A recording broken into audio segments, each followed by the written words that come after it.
السلام علیکم ورحمۃ اللہ تعالی وبرکاتہ۔ مرنے کے بعد مردہ کتنے سال تک اپنے گھر والوں کو یاد کرتا اور روتا ہے؟ پیارے عزیز دوستوں، آج کے اس ویڈیو کے اندر ہم آپ کو بیان کریں گے کہ مرنے کے بعد مردہ اپنے گھر والوں کو کتنے سال تک یاد کرتا رہتا ہے اور روتا رہتا ہے۔ لہٰذا آپ سے گزارش ہے کہ ویڈیو کو پورا دیکھیں۔ پیارے دوستوں، ہم میں سے ہر ایک یہ جانتا ہے کہ دنیا کی زندگی عارضی اور مختصر سی زندگی ہے۔ ایک نہ ایک دن ہم میں سے ہر ایک کو انتقال کرنا ہے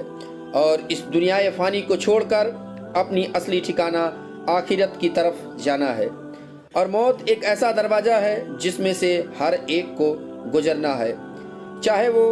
مرد یا عورت ہو، بچہ ہو، جوان ہو یا بوڑھا ہو، ہر ایک کو موت کے دروازے پہ سے گزرنا ہے۔ جس طرح کہ اللہ تبارک و تعالی قرآن پاک میں ارشاد فرماتا ہے، کلُّ نفس ذائقۃ الموت، کہ ہر جاندار چیز کو موت کا مزہ چکھنا ہے۔ پیارے دوستوں، دنیا اور آخرت کے بعد ایک اور عالم ہے جس کو ہم عالم برزخ کہتے ہیں۔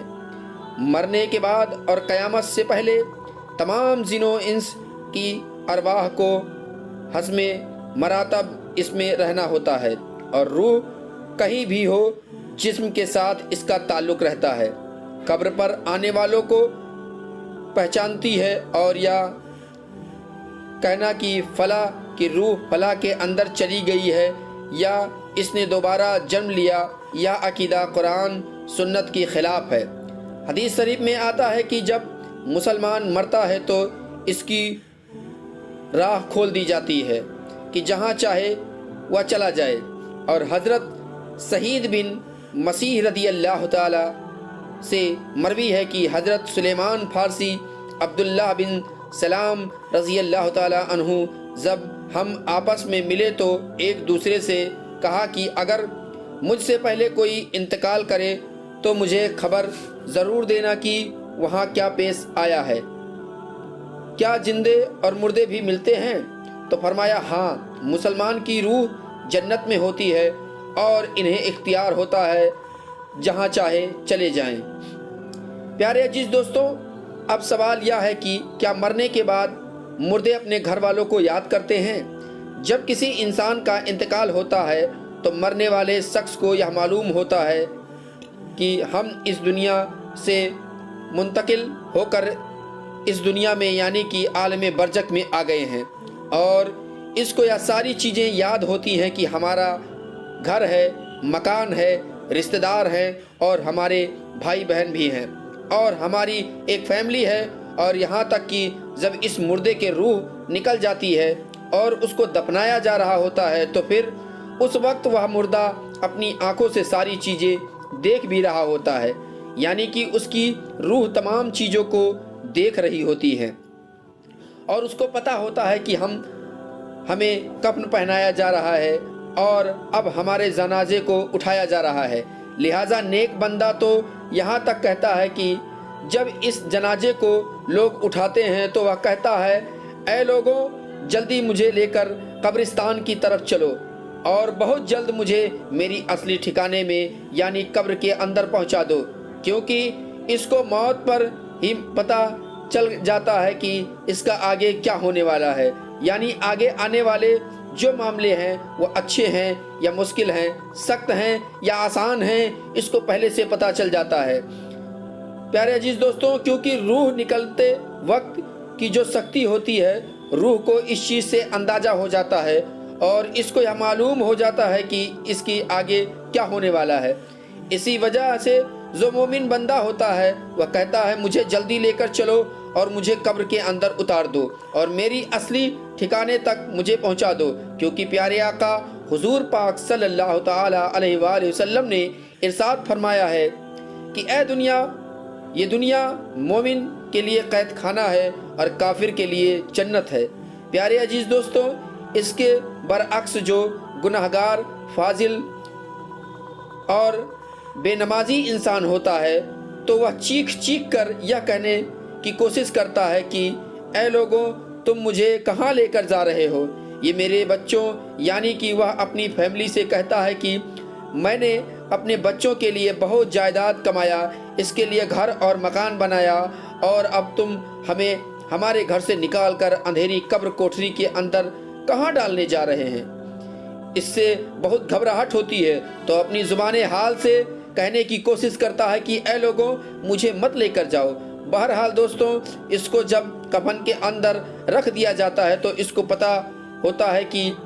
اب ہم قبر کے اندر ہیں، اور ہماری فیملی اور ہمارے تمام عزیز و اقارب اور رشتہ دار اس پچھلی دنیا میں ہیں جہاں پر ہم وہاں پہلے موجود تھے۔ اسی وجہ سے روایت میں آتا ہے کہ جب کوئی انسان اپنے کسی مردے کی قبر پر جاتا ہے تو وہ مردہ اس قبر پر آنے والے کو پہچانتا بھی ہے کہ یہ ہمارا فلاں شخص ہے۔ اگر باپ قبر کے اندر ہے تو پہچان لیتا ہے کہ ہماری قبر پر آیا ہوا یا ہمارا بیٹا ہے، ہمارا بھائی ہے، ہمارا رشتہ دار ہے۔ جس طرح کی حضرت ابو ہریرہ رضی اللہ تعالی عنہ سے مروی ہے کہ حضور پاک صلی اللہ تعالی علیہ وآلہ وسلم نے فرمایا کہ تم میں سے جب کوئی شخص اپنے بھائی کی قبر پر یا پھر اس شخص کی قبر کے پاس سے گزرتا ہے جس کو وہ دنیا کے اندر جانتا ہے، اور وہ اس کو سلام کہتا ہے، تو اس کا سلام سنتا بھی ہے اور اس کے سلام کا جواب بھی دیتا ہے، اور وہ قبر پر آنے والے کو پہچانتا بھی ہے۔ اور اگر قبر پر کوئی عزیز رشتہ دار جاتا ہے تو قبر والے کو بہت زیادہ خوشی ہوتی ہے، لیکن اگر مردہ گناہگار ہوتا ہے اور اپنے گناہوں کی وجہ سے سزائے بھگت رہا ہوتا ہے تو وہ قبر پر آنے والے کو پہچان کر بھی اس کی طرف کوئی توجہ اور دھیان نہیں دیتا، کیونکہ قبر کے اندر اس کی زندگی عذیرن بن چکی ہوتی ہے اور وہ عذاب سے دوچار ہو رہا ہوتا ہے۔ اسی وجہ سے اس کا قبر پر آنے والوں کی طرف دھیان نہیں ہوتا، اور جب ہم کسی قبرستان پر جاتے ہیں تو ہم یہ کہتے ہیں السلام علیکم یا اہل القبور، تو قبر والے ہمارے سلام کو سنتے بھی ہیں اور ہمارے سلام کا جواب بھی دیتے ہیں۔ اور پیارے دوستوں، بخاری شریف کی حدیث میں ہے کہ جب کوئی شخص اپنے کسی مرحوم کے لیے ایصال ثواب کرتا ہے، جب اس ایصال ثواب کو تحفہ بنا کر اس مردے کو پیش کیا جاتا ہے تو بڑا خوش ہوتا ہے وہ مردہ، اور اس وقت اس کو ایسی خوشی ملتی ہے کہ اس سے پہلے اس کو ایسی خوشی کبھی بھی نہیں ملی ہوتی۔ پیارے عزیز دوستوں، جو گناہگار بندہ ہوتا ہے اسے یہ دنیا بہت یاد آتی ہے۔ وہ یہ کہتا ہے کہ ہم بہت ہیں ایسے کی زندگی میں تھے، کیونکہ یہ دنیا کی زندگی اس کے لیے جنت تھی اور اس کو قبر کے اندر عذاب ہو رہا ہوتا ہے۔ اسی وجہ سے وہ اپنی دنیا کی زندگی کو یاد کرتا ہے، کیونکہ دنیا کی زندگی کے اندر اس کو سکھ تھا اور دنیا کی زندگی کے اندر وہ اس طرح کی عذاب میں مبتلا نہیں تھا۔ اسی وجہ سے گناہگار شخص دنیا کی زندگی کو یاد کرتا رہتا ہے اور اپنے گھر والوں کو یاد کرتا رہتا ہے۔ اسی وجہ سے اسلام میں مرحومین کے لیے ایصال ثواب کی تلقین کی گئی ہے، کیونکہ ایصال ثواب کرنے سے جو گناہگار ہوتا ہے ان کے گناہوں کی بخشش ہوتی ہے، اور جو نیکوکار ہوتے ہیں ان کے درجات بلند ہوتے ہیں۔ لہٰذا ہمیں اپنے مرحومین کو یاد رکھنا چاہیے اور ان کے لیے ایصال ثواب کا اہتمام کرنا چاہیے، اور ہمیں چاہیے کہ جب ہم استغفار کریں تو ہم اپنے لیے نہ کریں بلکہ اپنے استغفار میں ہم اپنے تمام عزیز و اقارب رشتہ دار مرحومین کو شامل رکھیں۔ پیارے عزیز دوستوں، لیکن جو نیک بندہ ہوتا ہے تو وہ دنیا کی زندگی کو یاد نہیں کرتا، کیونکہ دنیا کی زندگی اس کے لیے قید خانہ تھی، اور اس کے لیے قبر کی زندگی یعنی کہ عالم برزخ کی زندگی جنت ہوتی ہے، کیونکہ اس کے لیے قبر میں جنت کا بچھونا بچھا دیا جاتا ہے اور اس کو جنت کا لباس پہنا دیا جاتا ہے، اور اس کی قبر جنت کے باغوں میں سے ایک باغ بن جاتی ہے، اور اس کی قبر میں جنت کی کھڑکی کھول دی جاتی ہے جس سے جنت کی خوشبو قبر کے اندر اس کو محسوس ہوتی ہے، اور نیک بندہ بڑی ہی حسرتوں اور سکون میں ہوتا ہے۔ اسی وجہ سے اس کو دنیا کی اور اپنے گھر والوں کی کسی قسم کی کوئی ٹینشن اور فکر اور پریشانی نہیں ہوتی، کیونکہ اب وہ اپنی اس زندگی میں ہوتا ہے جس کے اندر اس کو راحت اور سکون ہوتا ہے۔ اور جس کے اندر اس کو ہمیشہ ہمیشہ رہنا ہے، اور وہ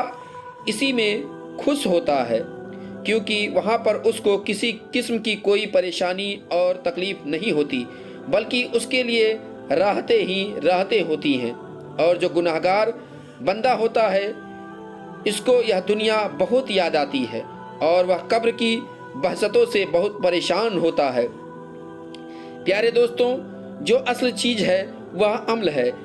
جس طرح کہ علامہ اقبال رحمۃ اللہ تعالی علیہ ارشاد فرماتے ہیں کہ عمل سے بنتی ہے زندگی، جنت بھی اور جہنم بھی۔ یہ خاکی اپنی فطرت میں نہ نوری ہے نہ ناری ہے، عمل میں یہ ساری چیز ہے۔ اگر انسان کی اعمال اچھے ہیں تو موت سے اچھا کوئی میسج نہیں، اور انسان کے اعمال خراب ہیں تو موت سے برا اس کے لیے کوئی پیغام نہیں۔ اسی وجہ سے اللہ تبارک و تعالی قرآن پاک میں یوں ارشاد فرماتا ہے، تم اپنے رب سے گڑ گڑا کر آہستہ دونوں طریقوں سے دعا کیا کرو، بے شک وہ حد سے بڑھنے والوں کو پسند نہیں کرتا۔ اور نماز جنازہ کے حوالے سے حضور پاک صلی اللہ علیہ وآلہ وسلم کا ارشاد ہے، جو کسی میت کی نماز جنازہ 40 مسلمان پڑھیں جو اللہ تبارک و تعالیٰ کے ساتھ کسی کو شریک نہیں ٹھہراتے، تو اللہ تبارک و تعالیٰ بتانا اسے میت کی حق میں ان کی سفارش کو ضرور قبول فرماتا ہے۔ دوسری روایت ہے کہ آپ صلی اللہ تعالی علیہ وآلہ وسلم کا ارشاد ہے کہ جس میت کی نماز جنازہ امت مسلمہ کے 100 افراد ادا کرتے ہیں اور اس کے بعد وہ اس میت کے لیے سفارش کرتے ہیں تو ان کی سفارش اس میت کے حق میں قبول کی جاتی ہے۔ اور امام ابن قیم رحمۃ اللہ علیہ ارشاد فرماتے ہیں کہ نماز جنازہ کا مقصد میت کے لیے دعا کرنا ہے۔ پیارے دوستوں، لہٰذا قبر کے پاس کھڑے ہو کر دعا کرنی چاہیے اور میت کے لیے مغفرت طلب کرنی چاہیے۔ اور جس طرح کی حضرت عبداللہ بن عمر رضی اللہ تعالی روایت ہے کہ نبی کریم صلی اللہ تعالی علیہ وآلہ وسلم جب میت کو قبر میں رکھتے تو فرماتے، بسم اللہ وعلی سنتی رسول اللہ صلی اللہ علیہ وسلم، یعنی کہ اللہ تبارک و تعالیٰ کے نام سے اور رسول اکرم صلی اللہ علیہ وآلہ وسلم کے طریقے پر۔ پیارے عزیز دوستوں، حضرت عثمان بن عفان رضی اللہ تعالی عنہ کی روایت ہے، کہتے ہیں کہ جب حضور پاک صلی اللہ تعالی علیہ وآلہ وسلم میت کی تدبیر سے فارغ ہوتے تو قبر پر کھڑے ہو کر فرماتے، اپنے بھائی کے لیے مغفرت کی طلب کرو اور اس کے لیے ثابت قدمی مانگو، اس لیے کہ ابھی سے سوال کیا جائے گا۔ پیارے دوستوں، اللہ تبارک و تعالیٰ سے دعا ہے کہ ہمیں اور آپ کو برے کام سے بچنے کی توفیق عطا فرمائے اور نیک اعمال کرنے کی توفیق عطا فرمائے، آمین ثم آمین۔ پیارے دوستوں،